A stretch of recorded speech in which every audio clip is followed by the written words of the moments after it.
Alright, why nobody could defeat the Sage of Six Paths? Welcome everyone, Sanju Uchiha here, coming at you with another reaction discussion, this time with I guess one of the most popular persons in the Naruto Boruto community, Naruto Explained. Of course, shout out to Naruto Explained himself. I realized that he actually put out this video just recently. I mean, as of this recording, it's 1:37 a.m. August 11th, so it's basically yesterday at this point that he put out this video. So I thought it was an interesting topic, so I wanted to do a little reaction discussion to it, similar to how I did that discussion to the video a few weeks back in terms of discussing if Boruto is a bad protagonist. So yeah, this should be interesting. It's not really like a super long video, basically 14 minutes and some change. But what I will say initially before getting into hearing Naruto Explain's thoughts is this, like, Hagoromo, honestly. And I know it might be like another type of discussion if you were to factor in like Boruto era power scaling, but like when I think of like prime Hagoromo, like at the peak of his power, having like full access to all his assets, so to speak, for like a better term, yeah, not many persons are not it's not many persons I can really think of that can actually beat him, right? Because let's kind of set some context, right? Remember, we have Hagoromo and Hamura who fought against Kaguya. Granted, Kaguya had merged with the God Tree to become like the Ten Tails, essentially. And of course, this is a full power Ten Tails God Tree Kaguya. So definitely another tier of power, or at least a decent amount stronger than the Ten Tails that was in the war, right? And you have only Hamura and Hagoromo fighting against it. And when you kind of factor in that Hagoromo became the Jinchuriki for the Ten Tails after, and then factor in like his ninja tools, his forbidden ninja tools as well, it's kind of hard to say like who really beats him on a good day, to be honest. So yeah, but anyway, I just want to kind of preface this with all that disclaimer there, little introduction to kind of add my thoughts to it. But anyway, let's see what Naruto Explained has to say.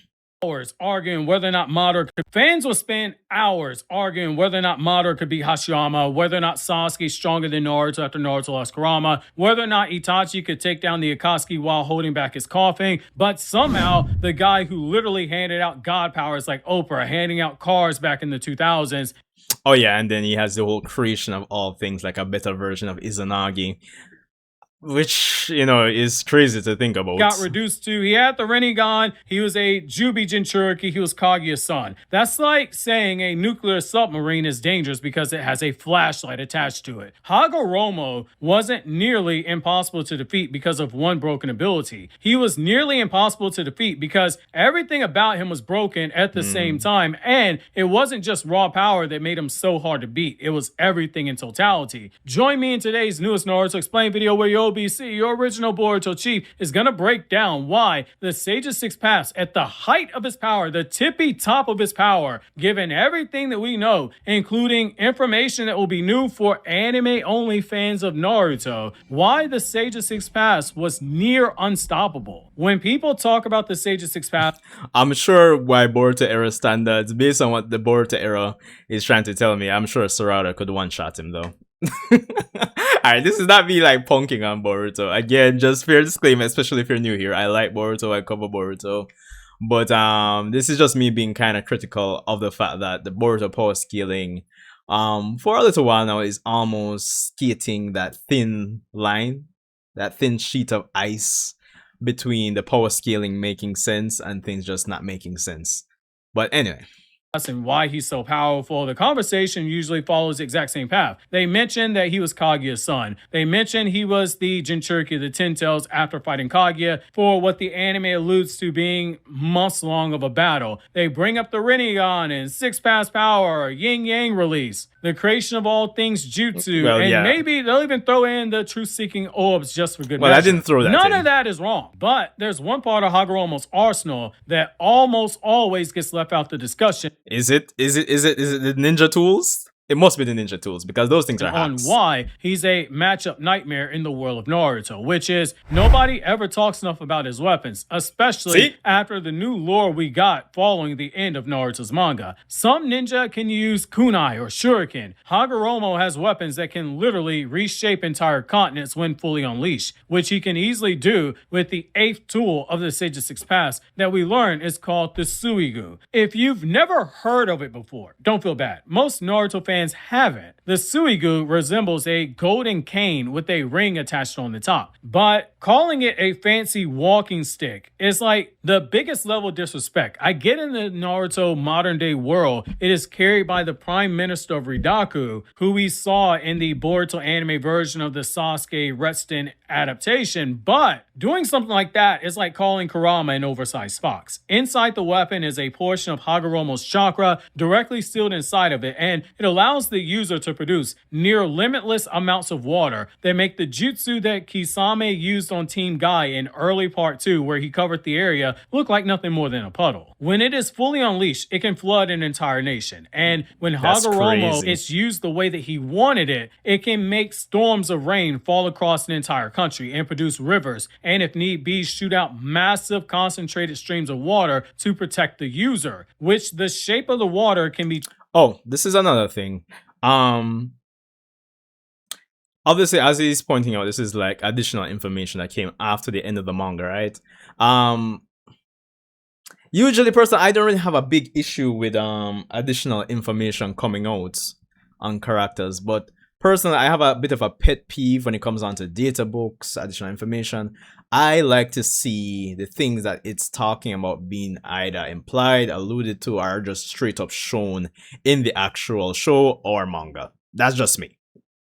Change at the whim of the user. Think about what that means. Hagoromo with one weapon could have submerged an entire continent underwater on a mere whim, but instead he chose to use it to have the weapon bring prosperity to a nation, because towards the end of his days, he just likes going there to spend time there. For centuries, this power was used as it was intended, to get the country through a drought, but by the time that Kakashi pulls up in Ridaku and fights the Prime Minister, it's used as a weapon, and Kakashi is lucky the person controlling it didn't have full mastery of it, or more importantly, it wasn't being wielded by someone with a comparable level of power as Kakashi. Otherwise, Kakashi would have died. According to the lore, the Suigu, without proper control, can cause floods, but the Prime Minister wasn't able to get the most out of the weapon that it should have been capable of, and yet, despite that, a ninjutsu clash that was so powerful, it produced lightning storms and a cataclysm in rain, and it took all of Kakashi's chakra. Kakashi was barely able to take down the user of that weapon because of the Six Paths chakra in it. However, had Hagoromo been in possession of this weapon, just imagine someone with understanding of it and the chakra levels of a Ten Tails Jinchuriki. It's game over at that point. The person he's fighting, they die, and the whole continent is extinct if he chooses it to be so. That's important because Naruto has repeatedly shown weapons become stronger depending on the person holding them. A kunai thrown by Academy student Naruto is not doing the same level of damage as a kunai thrown by adult Six Paths Naruto. It's not happening. That's why Genma's toothpick was able to block a weapon thrown by an elite Jonin from the Sand Village when he fought against Baki. The toothpick used as a weapon scaled directly to Genma. Ten Tails Jinchuriki Hagoromo would have been a goon with the Suigu, and yet somehow that's arguably not even his most broken weapon, because the 5 sacred treasure tools of the Sage of Six Paths also exist.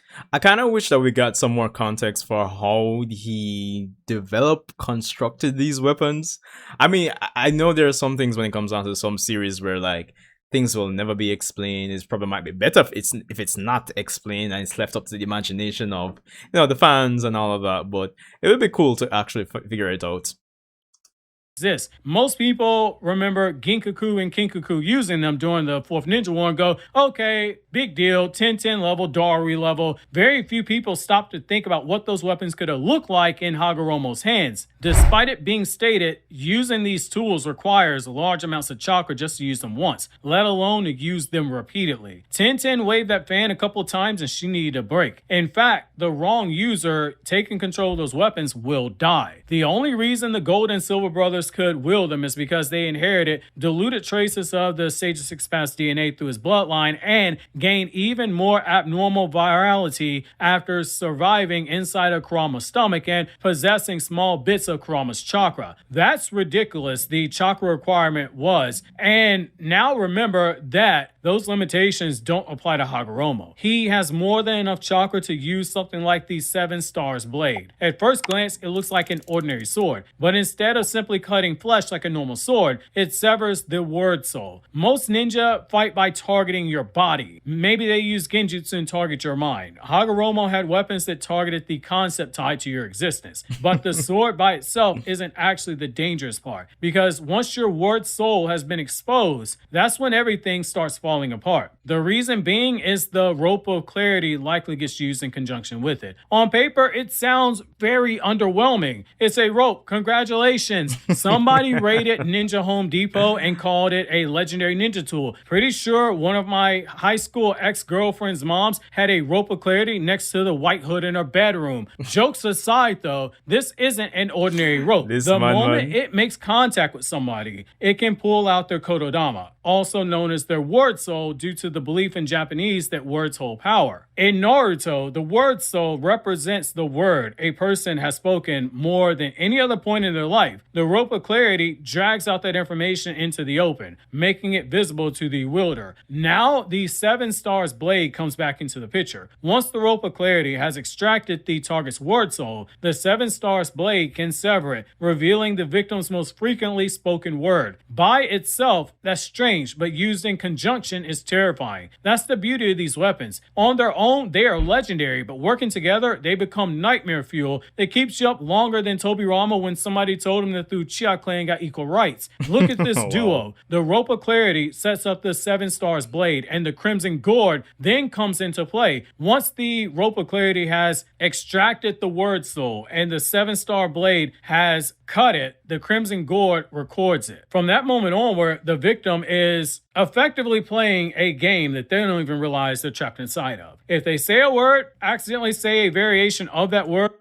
And this is the thing, as long as they don't bleach it out, and when I say bleach it out, I mean the whole cliche thing. I mean, it's not even just bleach, to be honest. The whole, let me explain to you how all of this works. Or they stay silent for too long, Hagoromo they're is sealed. busted. Literally, silence can get you in prison forever.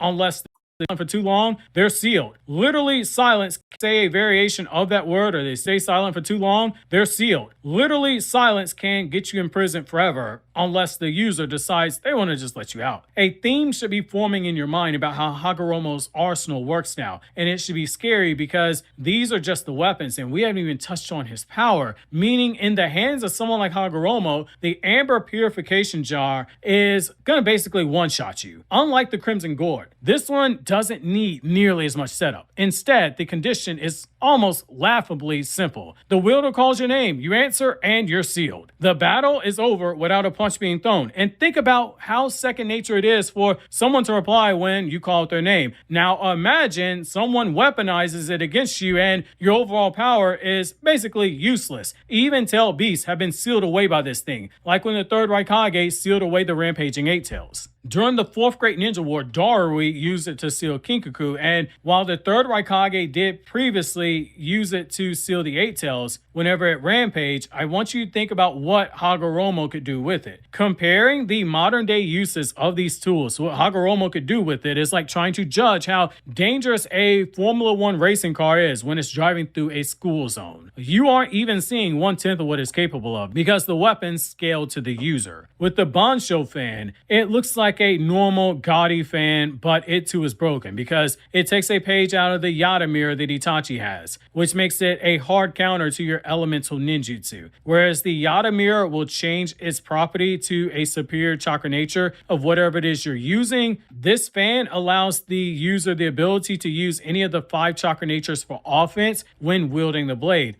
It'd be sick if you could, you have the fun, but it's a case where all 5 elements, but if you could mix them or some with the father or something. So create some unique variations in terms of attacks. All it takes is a mental command, and someone who doesn't have water release can use it to counter whoever is using fire release. It's no wonder that it became known as the legendary ultimate ninja tool. And yet, despite that, there's still one final weapon that perfectly summarizes why Hagoromo stood above almost everyone else in shinobi history. Because unlike the treasures that relied on conditions or sealing, unlike the Suigu, which could be used for extinction, this sword represented divine power itself. The sword in question is the Sword of the Divine, or the Divine Sword, depending on the translation you get in the manga, the very same sword that Obito used against Naruto and Sasuke. Which, I'm kind of feeling a bit, cynical. Or I'm questioning, like, did Obito just, like, try to replicate it with the truth-seeking orbs? I mean, I kind of doubt it was the actual sword. Because this man was hyping this thing up, like, oh, I shape continents and all that jazz. Unlike the 5 treasured tools, this wasn't a artifact that Hagoromo simply carried around. He created it himself by using the truth-seeking orbs. So instead of being a traditional weapon, it's an extension of six-pass power that one gets when they become a Ten-Tails Jinchuriki, and Obito hypes this thing up as it can destroy the entire world, only for Naruto and Sasuke to break that shit during their battle. I know, right? And it's not an anti-moment for the sword, though. Instead, that moment upscaled Hagoromo because the weapon scales to the user. The user determines the ceiling of the weapon. Obito wielded the sword while still in the process of fully controlling the Ten-Tails power, which he had just gotten, and even after being a stabilized Jubi Obito, when you read that fight, it really feels as if Obito... I mean, it's still a bad look feat. Well, I think it's more of a bad look on Obito than the sword itself. But yeah, it's still not a good showing. Granted, this is TLB Sage mode Naruto, and EMS Sasuke with some natural energy from Jugo, so still a pretty big opponent the grand scheme of things.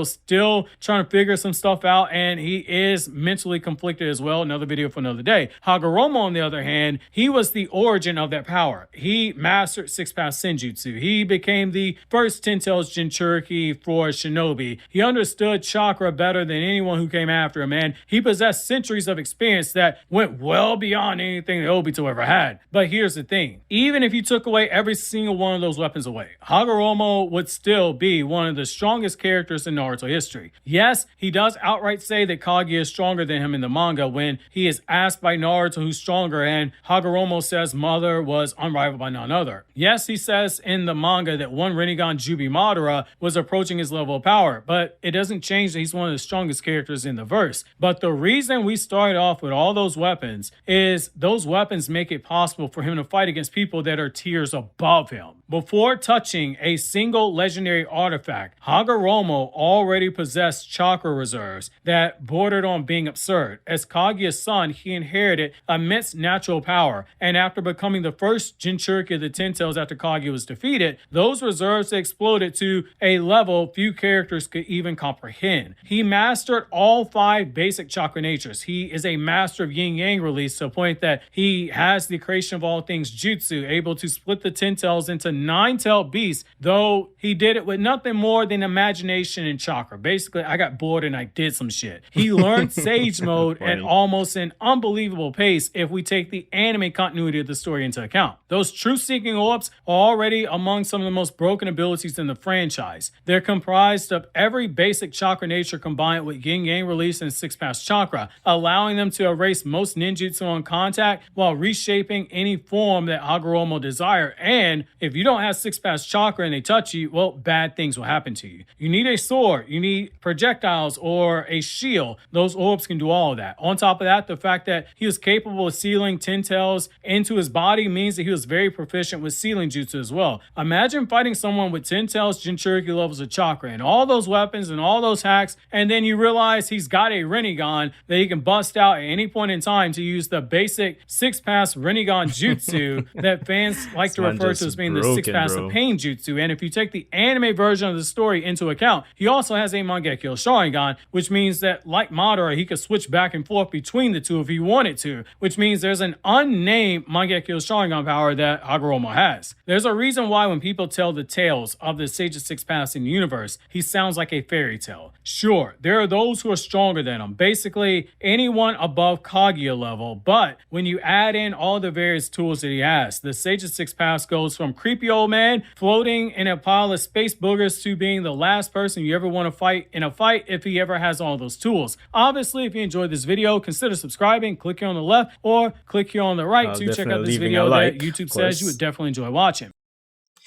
Well, alright. Great video, Naruto explained.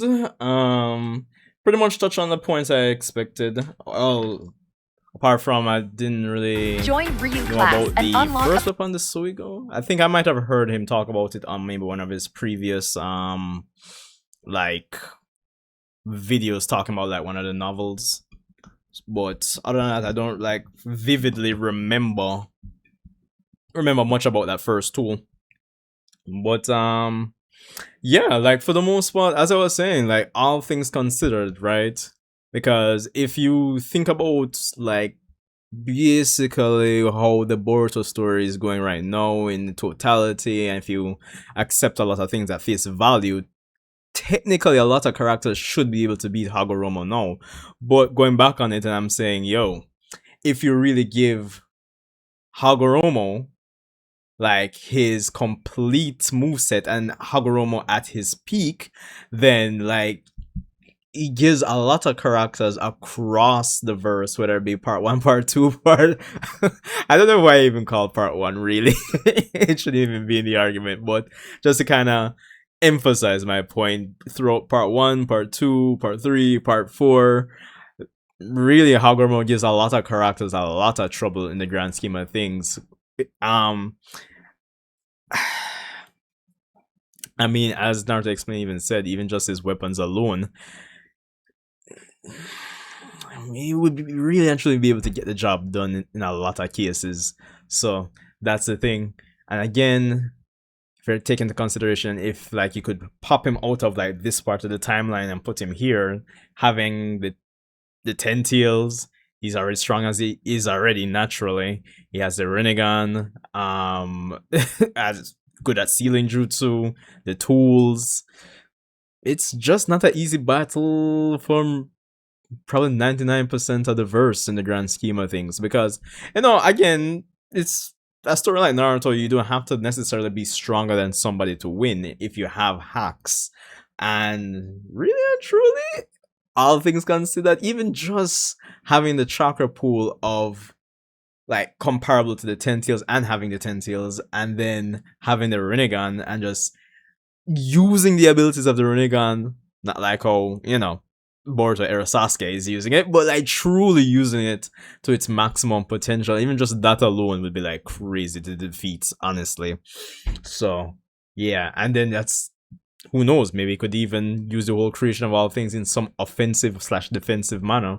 Really, and probably kill him, come back, rewrite reality and comes back to life or something like that. You know, similar to like Izanagi, which is, you know, derived from it apparently.